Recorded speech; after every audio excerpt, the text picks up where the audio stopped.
Bem-vindas todas as pessoas que estão acompanhando esse curso. Agora a gente vai falar, dentro dessa nossa caminhada e nosso percurso, agora a gente vai falar sobre o nascimento em si da apometria.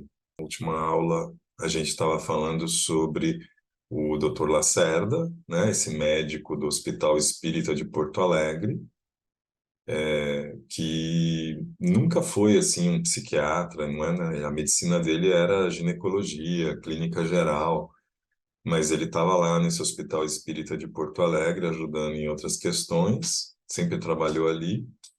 E aí, ali por volta do meio da década de 60, 1965, este pesquisador porto-riquenho, o Dr. Rodrigues, ele era um farmacêutico. Ele veio fazer uma palestra aqui num seminário de espiritismo em Buenos Aires. E, por alguma razão, lá eles se encontraram e foram convidados a fazer o mesmo trabalho, a mesma demonstração dessa técnica que ele chamava de hipnometria. E era uma técnica terapêutica que é simplesmente os primórdios da apometria, tá? E aí o Dr. Lacerda assistiu essa palestra dele, essa demonstração dele já no Hospital Espírita de Porto Alegre, se encantou com aquela técnica, viu a potência, né, a potencialidade daquilo e começou a pesquisar, como um cientista que ele era, né? Ele sempre foi um médico cientista, ele não era um psiquiatra, ele era um médico ginecologista, clínico geral, mas sempre com a cabeça nessa pegada científica da medicina, né? E, e com isso ele começou a fazer os experimentos, né? Junto com a esposa dele. A esposa dele era médium e ele começou a trabalhar com ela para ir descobrindo o alcance, sistematizando a técnica e até trocando o nome, né? Porque ele achou que não tinha nada a ver com hipnose. E não tinha mesmo, né? A pessoa não está ali atendida sendo hipnotizada. Então não tinha nada a ver o nome hipnometria. Aí ele troca para apometria, né? Apo, além de, metria, a ideia de mensurar algo que tem a ver com o físico, com o concreto, então além do físico, além daquilo que é mensurável, né? Então, desde esse momento ali em que ele tem esse contato com a apometria, que ele já tinha batizado, já rebatizado para apometria, ele começa a fazer esses testes com a esposa e com outros médiums e começa a elaborar isso, sistematizar, né? E ele fica por mais de 20 anos fazendo esse trabalho. É um cientista, então ele foi muito rigoroso. E ele lança um livro em 88 com essa sistematização, um compêndio dizendo como funcionavam as leis da apometria, as 13 leis da apometria.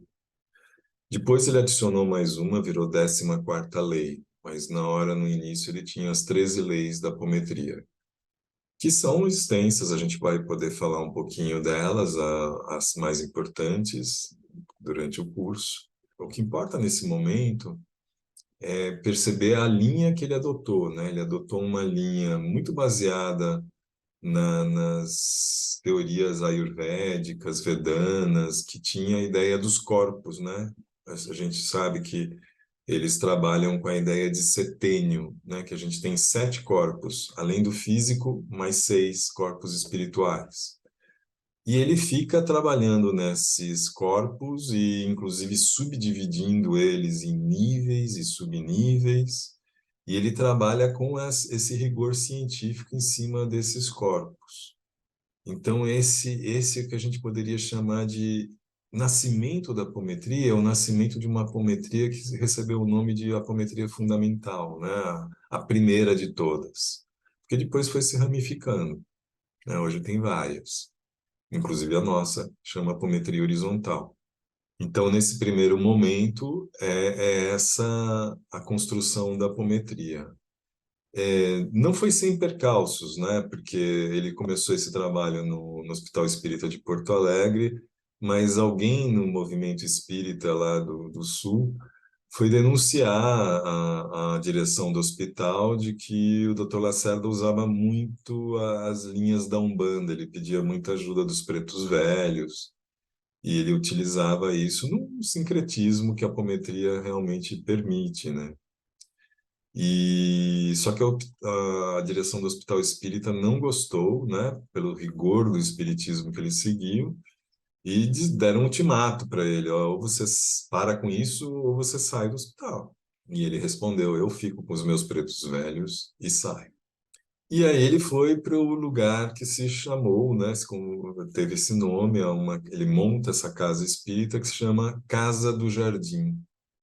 É uma casa que persiste até hoje como atendimento espírita, é um centro espírita apométrico. Tem esse nome porque ele tinha um paisagismo muito bonito, com flores na frente, então eles acharam bem apropriado, Casa do Jardim. E a primeira apometria foi se consolidando neste lugar.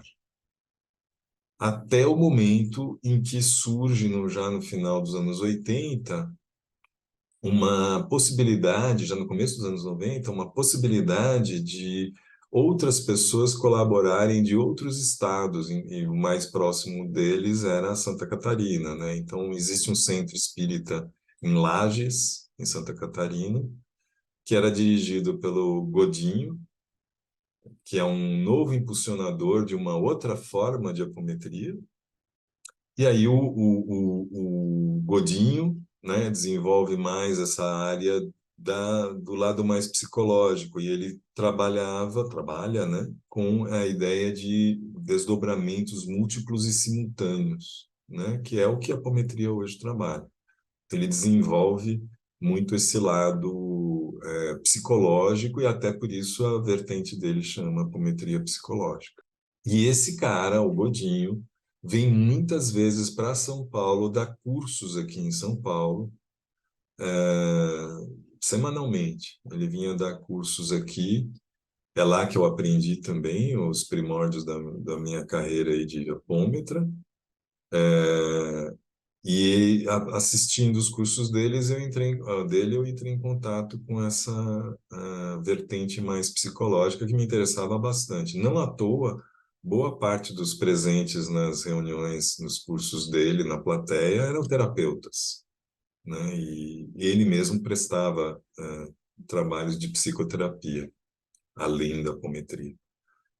Então, esse é o primeiro momento em que a apometria começa lá. Fiquemos com isso, então, né? A ideia de que a apometria começou lá no sul, em Porto Alegre, pelo Dr. Lacerda, passa para a Casa do Jardim, que continua até hoje, chega em Lages, em Santa Catarina, que traz para São Paulo, e aí vai se difundindo, né? Difundindo e criando suas especificidades, né, que a gente vai nomear elas assim bem rasamente as mais importantes, né? A gente tem a apometria clínica, a gente tem a apometria quântica, a gente hoje também tem uma apometria muito forte que se chama apometria integral. A apometria integral, ela é nascida das aulas do Godinho aqui em São Paulo, e ela conta com também um experimentador bastante correto, bastante científico na coisa, que ele também foi pesquisando outras formas de trabalhar com a apometria, e ele chegou num outro formato que ele denominou de apometria integral, é o Edson, né? E então, para não ficar muito longo esse episódio, a gente falou sobre essas vertentes. Da apometria integral, que foi onde eu me formei, nasceu a ideia da apometria horizontal, de trabalhar, a gente viu coisas que a gente também podia modificar para ficar mais interessante para nós que tínhamos ali dentro da apometria integral, uma outra pegada que a gente vai falar nas próximas aulas, tá bem? Então é isso. Se você gostou desse vídeo, deixa aqui o seu like. Muito importante para o YouTube considerar esse vídeo relevante e distribuir para mais pessoas. Então não esqueça de deixar o seu like. Se você quer participar ainda mais desse curso, não perder nenhuma aula, se inscreva no canal, ative o sininho para você ser avisado de quando vai aparecer mais cursos forem postados, tá bem? É isso. Até a próxima aula.